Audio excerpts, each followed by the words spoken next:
I wish to acknowledge the traditional custodians of the land on which we meet today, the Whadjuk people. I acknowledge and respect their continuing culture and the contribution they make to the life of this city and this region. I'm Dr. Natasha Hurley-Walker, a radio astronomer based at Curtin University in Perth, Western Australia. I'm excited to introduce to you Benjy Marks, a lecturer in geomechanics at the University of Sydney. His research focuses on understanding the behaviour of granular materials, things like sand, snow, and coffee.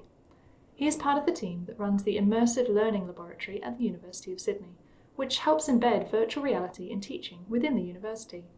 I'm sure we'll all welcome his thoughts on using virtual reality at scale. Hi, my name is Benjy Marks. I'm a lecturer at the University of Sydney. I'm here to talk to you about using virtual reality at scale. So, where I work, we've got lots and lots of students, heaps of staff, and what we want to do is drive our education to using new technologies and new ways of learning. And so we started with a small team, the Immersive Learning Laboratory at the University of Sydney. The aim here is really to use virtual reality technology in all of our, as much undergraduate teaching as we can, to try to transform the learning experience, to be able to do things that we couldn't do before. So this is what the lab looks like. You can see we've got lots of students, all of them with their own virtual reality headset on with some controls. So they're all wearing these headsets immersed in their own little environments. You can see on the screen that we as a teacher, we can walk around and we can see what the students are seeing as well. So why are we using virtual reality and augmented reality in teaching? And it's because there's a measurable impact on students' learning. The students find it really engaging, really interesting. They have a strong desire to do more stuff in VR. And there's been some now evidence that they actually get a deeper understanding of content that's been delivered via virtual reality.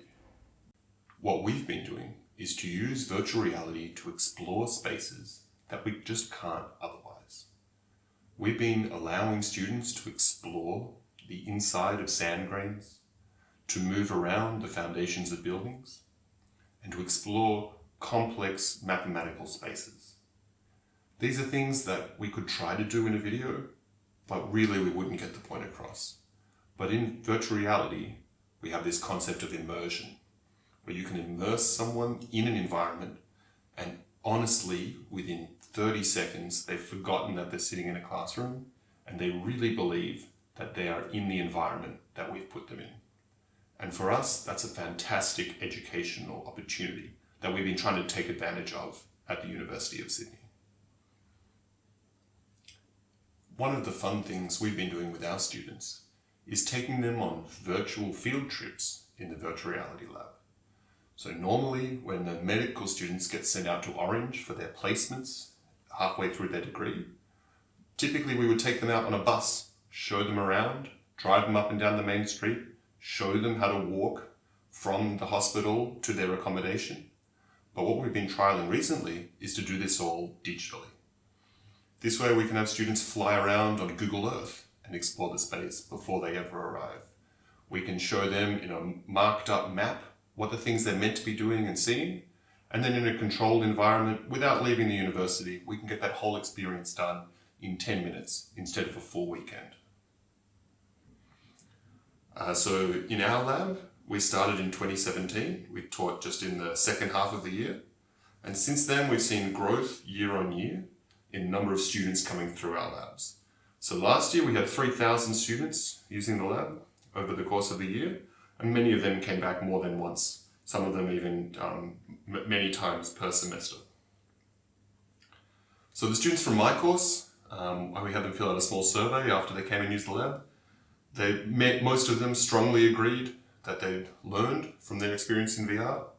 They also strongly agreed that they'd enjoyed it, not a single student disagreed. And many of the students had a desire for future learning in VR. So, how do you have a meeting in virtual reality? Well, here's one example. Tactical, go ahead and get a scan. Scanning now, sir. All right, Ops, can you scramble some crews over to phasers? I want to have that precision fire ready. Yeah, I'll send some command crew right over to phasers. Scan complete, Captain. All right, put those shields up. What do you think? Yeah, let's do shields up here. Looks like a Romulan scout. All right. Do we have phaser crews ready to go? Yes, precision fire is now online. All right, red alert. Let her have it. Woo, here we go. There we go. Good effect on target. So here, this is a computer game that's using virtual reality in a meeting. This game is called Star Trek Bridge Crew, and the people who are playing pretend to be on the Star Trek bridge. And these people have to run the Star Trek Enterprise in a team. They have to make decisions. They have to use regular computer interfaces and constructively get a task done. For more traditional meetings, there's lots of startups. One of them is this Meet in VR, where they're trying to replace face-to-face meetings with virtual reality environments.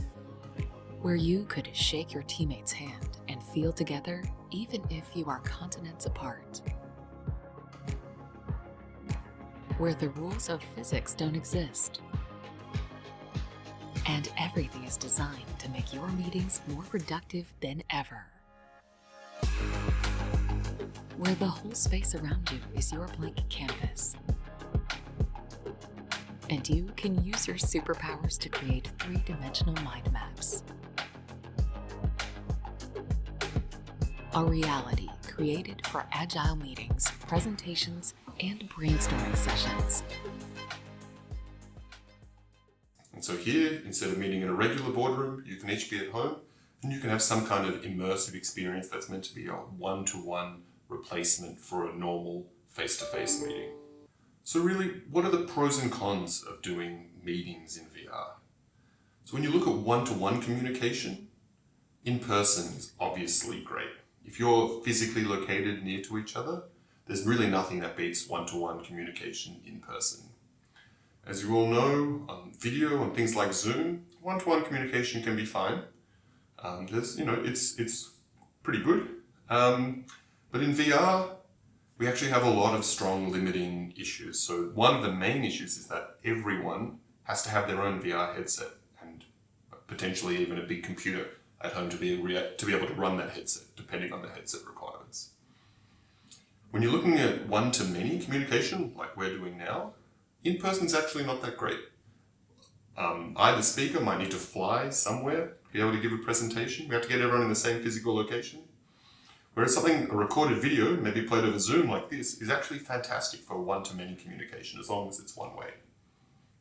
If you wanted to actually ask me questions, this video is not a great way for you to do that, but hopefully there'll be a mechanism for you to be able to communicate back to me at the same time. But in VR, one-to-many communication is not great. There aren't many solutions for this existing, and again, when you have many people, they all need their own headsets. In terms of visual aids, in my opinion, this video is fantastic. I can put on whatever I want. In person, it can be pretty good, but there's no guarantee that you will be able to see and hear them, and you won't be able to pause and replay. In VR, again, it can be very difficult to be able to provide high-quality visual aids to everyone. In terms of cost, in person depends entirely on the distance.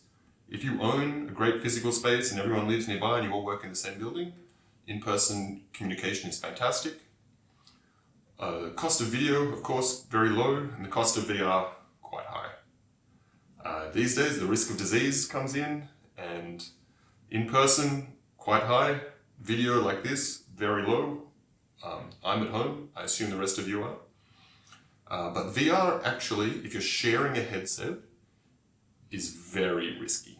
If you own your own headset, it's all great. But for us, we've had to close our lab this year because it's just not possible to be able to sanitize the headsets so that other people can use them immediately afterwards. And finally, one of the main important features of meetings that we don't often talk about is an emotional connection. It's very hard for me to develop one with you over the video, but at least you can see my face, you can see my hand gestures, and you have some idea of the unspoken visual cues that are going on. In person, you get all of that and more. And in VR, actually, typically the human is replaced by an avatar, like cartoon figure representing a human. And in that case, you lose a lot of the emotional connection. But what you do gain is some sense of immersiveness. You really do feel like you're there. And it can really be fun, which kind of makes up somehow for the emotional connection. So that made it sound like VR is pretty bad for meetings. But let's have a look now at what VR is really good for. One of the best things, in my opinion, that VR is really good at is practicing things in a contained environment. So here you've got someone, this is a promo by Airbus, and what they're doing is they're doing training on how to do maintenance on a specific piece of equipment that's otherwise really hard to get access to and very dangerous and difficult to work on. But you can do that in VR relatively simply. Here, another training exercise. So here is teaching someone how to inspect a harness so that they don't fall and die if their harness isn't attached correctly. And this is something you can get someone to practice hundreds of times, and you can actually record their movements, make sure that they're doing all the right checks, and in some kind of automated way, make sure that they're doing the right thing.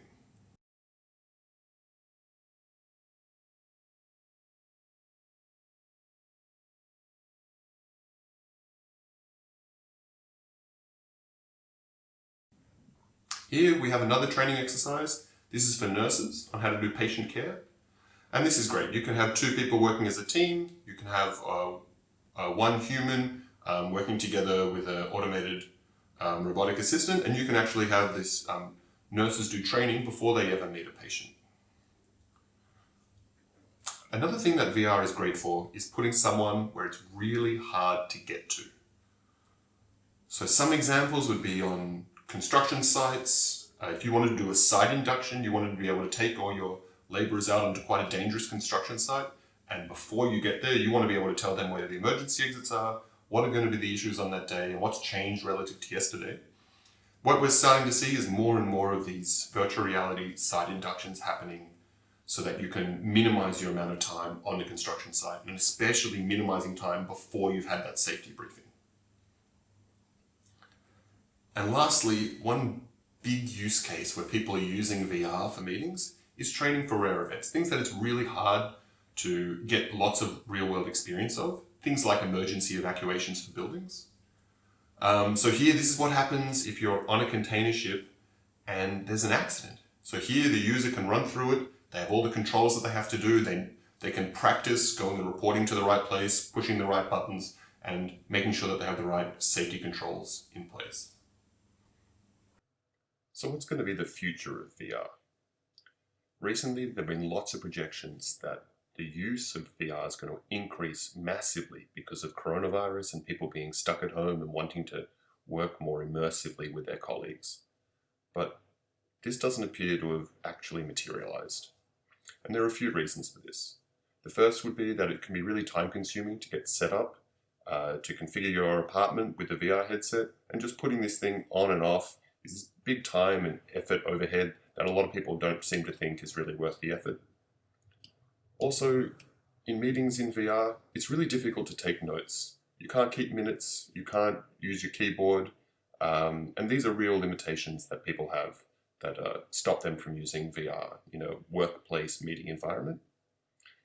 And the last one, which is a big one, is this lack of emotion, that you can't see each other's faces, and to be able to see emotion is really important in any kind of meeting. But looking towards the future, one of the big trends in VR, and something we'll see in the next generation of headsets, are sensors that are actually pointed towards your own face, so that it'll be able to track the movements of your skin and eyes, and be able to reproduce that on your avatar, so that you'll be able to have some semblance of emotion in VR. It's a bit of a scary concept, but it may turn out to be something quite interesting. And with that, thank you. I hope you have a great rest of the conference, and I'll be around to talk with you later.